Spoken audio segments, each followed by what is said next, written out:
میرے بھائیوں، عرب کی ایک خاتون کا نام ہے خنسا۔ اس خنسا کے دو زمانے گزرے ہیں، ایک زمانے جاہلیت اور دوسرا اسلام لانے کے بعد۔ خنسا بہت بڑی عرب کی شاعرہ تھی اور مرثیہ تو بڑا اچھا پڑھتی تھی۔ اس کو عرب کے لوگوں نے ایک لقب دیا تھا عرف العرب، عرب کی سب سے بڑی مرثیہ گو، عرب کی سب سے بڑی مرثیہ پڑھنے والی۔ کسی کی موت پر وہ ایسا مرثیہ پڑھتی تھی کہ ہر آنکھ میں آنسو آ جایا کرتا تھا۔ وہ اس مرثیہ پڑھنے میں بڑی ماہر تھی، اس کو لوگوں نے لقب دیا تھا عرف العرب، عرب کی سب سے بڑی مرثیہ پڑھنے والی۔ اس کے اوپر دو زمانے گزرے، سن 8 ہجری میں وہ اسلام لائی۔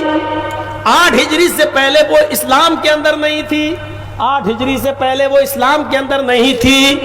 8 ہجری کے بعد وہ 8 ہجری میں وہ اسلام لاتی ہے۔ 8 ہجری سے پہلے کا اس کا زمانہ دیکھو اور 8 ہجری کے بعد کا اس کا ایک زمانہ دیکھو، ان دونوں زمانوں کو میں آپ کے سامنے رکھنا چاہتا ہوں، بڑے غور سے سننا۔ بڑا درد بھرا منظر ہے، بڑا درد بھرا۔ میرے بھائیوں، آپ کو یہ واقعہ سنانے جا رہا ہوں۔ حضرت خنسا، زمانے جاہلیت کا دور دیکھو اس کا۔ اس کے 2 بھائی تھے، ایک بھائی کا نام تھا معاویہ، ایک بھائی کا نام تھا صخر۔ ایک بھائی کا نام تھا معاویہ اور ایک بھائی کا نام تھا صخر۔ دشمنی عرب کے اندر زمانے جاہلیت میں بہت تھی، ایک ایک روٹی اور ایک ایک بوٹی کے لیے ایک دوسرے کو قتل کر دیا کرتے تھے، ایک ایک روٹی اور ایک ایک بوٹی کے لیے ایک دوسرے کو مار دیا کرتے تھے۔ عرب کے اندر جہالت کا بڑا دورہ تھا۔ زمانے جاہلیت کی بہت سی چیزیں ایسی ہیں جن کو بیان کرنے میں بھی میرے بھائیو عجیب سا لگتا ہے۔ ایک ہی عورت سے کئی مرد ہم بستر ہوتے تھے۔ جب بچہ پیدا ہوتا تھا تو وہ سب کو بلاتی تھی اور اپنا بچہ جس کی گود میں رکھنا چاہتی تھی یہ اسی کا بیٹا مانا جاتا تھا، یہ بچہ اسی کا بیٹا اور وہ اس کا باپ مانا جاتا تھا۔ پھر جتنے لوگ ملے ان کو چھوڑ دیا جاتا تھا اور یہ عورت اس آدمی کے پاس چلی جاتی تھی، اس کی بیوی بن جاتی تھی، جبکہ ملنے والے اس سے بے شمار لوگ ہوتے تھے، لیکن بچہ جس کی گود میں یہ عورت رکھ دے بس اسی کو اس کا پتی مانا جاتا اور یہ بچہ اسی کا مانا جاتا اور یہ اس کی پتنی بیوی مانی جاتی۔ عجیب عجیب حالات تھے زمانے جاہلیت کے۔ زمانے جاہلیت میں قومی عصبیت اور قومی دشمنی کی وجہ سے اس کے ایک بھائی کو قتل کر دیا گیا، معاویہ کو مارا گیا، معاویہ مر گیا۔ خنسا اپنے بھائی کی یاد میں پاگل سی ہو گئی، رو رو کے گاتی تھی، بازاروں میں پھرتی تھی، بال کھولے کھولے جاتی تھی، گویا کہ پاگل سی ہو گئی۔ دوسرے بھائی نے صخر نے اپنے بھائی معاویہ کا بدلہ لینے کے لیے کمر کسی اور اعلان کر دیا کہ میں اپنے بھائی معاویہ کی موت کا بدلہ لوں گا۔ لیکن قوم کے لوگ بھی بڑے چوکنا تھے، ہوشیار تھے، انہوں نے موقع پا کر گھات لگا کر بیٹھے اور موقع پا کر کبھی صخر کو بھی قتل کر دیا، صخر کو بھی موت کی گھاٹ اتار دیا۔ اور صخر کی موت کے بعد تو اس کا بڑا پاگل پنا سا ہو گیا، دونوں بھائی اس دنیا سے چلے گئے۔ زمانے جاہلیت کی بات بتاتا ہوں، ابھی 8 ہجری سے پہلے کی بات ہے، دونوں بھائی مار دیے گئے، قتل کر دیے گئے۔ اور خنسا اپنے دوسرے بھائی صخر کی موت کے بعد یہ شعر پڑھتی رہتی تھی، گنگناتی تھی، مرثیے کا یہ شعر گاتی رہتی تھی۔ یذکرنی طلوع الشمس صخرا اذکرہ لکل غروب شمس۔ یہ شعر پڑھا کرتی تھی، اس کے بعد اس نے کوئی دوسرا شعر نہیں بنایا، بس جب بھی سورج نکلتا تو کہتی یذکرنی طلوع الشمس صخرا، اے سورج تو کیوں طلوع ہوتا ہے؟ جب تو نکلتا ہے، جب تو چمکتا ہے، جب تو پورب سے نمودار ہوتا ہے تو مجھے صخر کی یاد آ جاتی ہے۔ تیرا طلوع ہونا، تیرا چمکنا مجھے صخر کی یاد میں بے چین کر دیتا ہے، تیرا نکلنا مجھے صخر کی یاد دلا دیتا ہے۔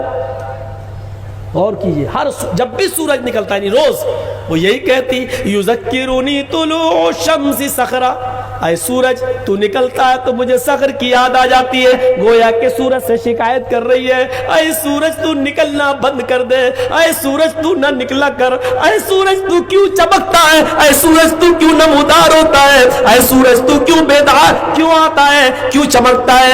جب بھی تو چمکتا ہے تو مجھے میرے بھائی صخر کی یاد دلا دیتا ہے۔ اے سورج، اس سے تو اچھا ہے کہ تو نکلا ہی نہ کر، تاکہ میں کچھ یاد تو بھلا سکوں اپنے بھائی کو۔ پھر جب وہ رات میں بستر پہ جاتی تھی اور شام کو جب سورج غروب ہوتا تھا تو سورج غروب ہوتے وقت پھر کہتی تھی اذکرہ لکل غروب شمس، میں اس کو یاد کرتی ہوں سورج کے ڈوبتے وقت بھی، یعنی جب سورج ڈوبتا ہے تو مجھے صخر کی یاد آتی ہے۔ یعنی وہ یہ کہنا چاہ رہی ہے، آئے سورج تو کیوں چھپتا ہے، تو کیوں غروب ہوتا ہے، تو کیوں ڈوبتا ہے، تو کیوں چھپ جاتا ہے؟ کیونکہ جب بھی رات آتی ہے تو مجھے صخر کی یاد آ جاتی ہے، یعنی سورج نکلے تو صخر کی یاد، سورج غروب ہو تو صخر کی یاد۔ اس شعر کا شارٹ کٹ میں مطلب یہ ہوا کہ میں رات و دن صخر کو یاد کرتی ہوں، کوئی دن ایسا نہیں جاتا کہ مجھے صخر کی یاد نہ جاتی ہو آتی ہو، اور کوئی رات ایسی نہیں ہوتی کہ میں صخر کو یاد نہ کرتی ہوں۔ یذکرونی طلوع الشمس صخرا اذکرہ لکل غروب شمس، آئے سورج تیرا چمکنا مجھے صخر کی یاد دلا دیتا ہے، آئے سورج تیرا چھپنا بھی مجھے صخر کی یاد دلاتا ہے۔ اس شعر سے اندازہ لگا سکتے ہیں کہ خنسا کا کیا حال تھا، کتنا وہ اپنے بھائی کو یاد کرتی تھی۔ ان کی موت، بھائیوں کی موت خنسا کے اوپر بجلی بن کر گر گئی تھی، لیکن یہی خنسا جب سن 8 ہجری میں اسلام لاتی ہے، اس کے شوہر کا انتقال ہو جاتا ہے، اپنے 4 بچوں کی پرورش اکیلے دم پہ کرتی ہے، بھائی مار دیے گئے، بھائی پہلے ہی سے قتل کر دیے گئے، اکیلے دم پر اپنے 4 بچوں کو پالتی ہے۔ آج 16 ہجری ہے، 8 سال کے بعد 16 ہجری کو حضرت عمر فاروق قادسیہ کی جنگ میں جا رہے ہیں، پورا گروہ قادسیہ کی جنگ کے لیے نکل رہا ہے، پورا قافلہ جنگ قادسیہ کے لیے روانہ ہو رہا ہے۔ اب اسلام لانے والے یہ بچے بھی پیچھے کیسے رہ سکتے ہیں؟ حضرت خنسا ایک بیٹے کو نہیں، 2 کو نہیں، 3 کو نہیں، بلکہ اپنے 4 بیٹوں کو اس میدان جنگ میں بھیجتی ہے، جس کے 2 بیٹے جس کے 2 بھائی انتقال کر گئے، مار دیے گئے، تو خنسا پاگل تھی، اپنے بھائی کو یاد کرتی تھی۔ یہ زمانے جاہلیت کا دور تھا۔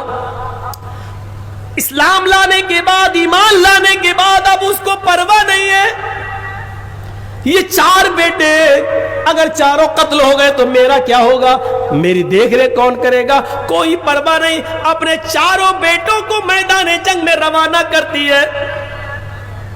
اور جب یہ 4 بچے دروازے تک پہنچتے ہیں، گھوڑا لے کر، تلوار لے کر جب دروازے تک پہنچتے ہیں تو خنسا کا خطبہ سنو، خنسا کی تقریر سنو، خنسا کا خطاب سنو، خنسا کا لیکچر سنو۔ خنسا کہتی ہے، میرے بچوں جا رہے ہو، یاد رکھنا میں اسلام کے جھنڈے کو گرتا ہوا نہیں دیکھ سکتی۔ آئے میرے بیٹوں، ایک بات یاد رکھنا، جس طرح تمہاری ماں ایک ہے، تم 4 بچوں کی ماں ایک ہے، اسی طریقے سے تم 4 بچوں کا باپ بھی ایک ہے۔